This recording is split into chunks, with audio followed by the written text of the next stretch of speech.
Hello, my name is Kirby, and today I'll be talking about gardening. Ever since I was young, I took a liking into my grandma's garden. She lived on a beautiful mountainside and even maintained beautiful flowers and helped the wildflowers grow too if they looked in. She spent every day caring for her plants, and she even gave me some useful tips on how to grow my own garden for when I grew up. Ever since then, I became really intrigued on how to grow different types of flowers, and I even got some flowers alongside some vegetables throughout my childhood to grow. I want to be able to share some of my tips and tricks with you so you can grow your own garden too. To start off with the basics, everything you need to know, if you will. To start off a garden, what you need are some seeds, soil, some sunlight, and some water. Most people would think this is all you need to grow a healthy plant, but this is just the beginning. As an article from the University of Maine called Corporate Extension Garden and Yard by Dr. Louis Bergstad puts it, good soil management is critical for crop productivity. Poor management could lead to erosion, loss of fertility, deterioration of soil, and poor crop yields. This means without the proper care for your soil, your plants will become unhealthy and weak. To stop this, the article gives some useful tips like tilling, mulching, and more.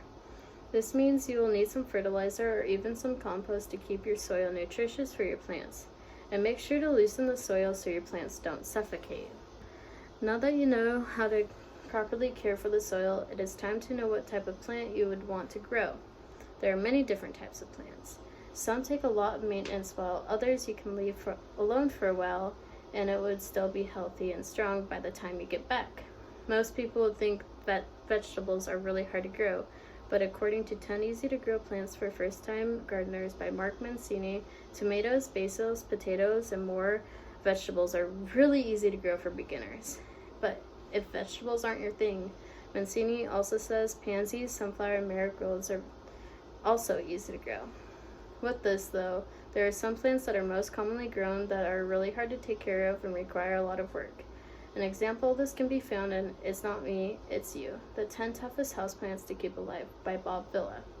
They go by the name of orchids. Characterized by their colorful blooms and slender stems, orchids have a reputation for being difficult to grow. Villa continues to talk about how to water the orchids and even the way the window needs to face in order for it to grow. There are many others that Villa talks about too, like miniature roses and even cheese plants. With all this in mind, what you choose to do, just remember when buying a plant to grow, make sure how to look up how to grow it and properly care for it. Plants aren't all just about the work that seems to go into growing them. Plants can also calm nerves, be appealing to visitors, and can smell really good.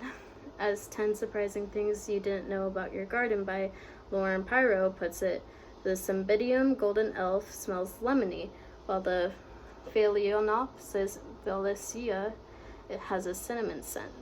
This means there are different types of flowers, not just vegetables and fruits, that can smell amazing. There's another one that even smells like chocolate. Not only do these smell good, but they're also a good way to freshen the air and sometimes be good conversation starters.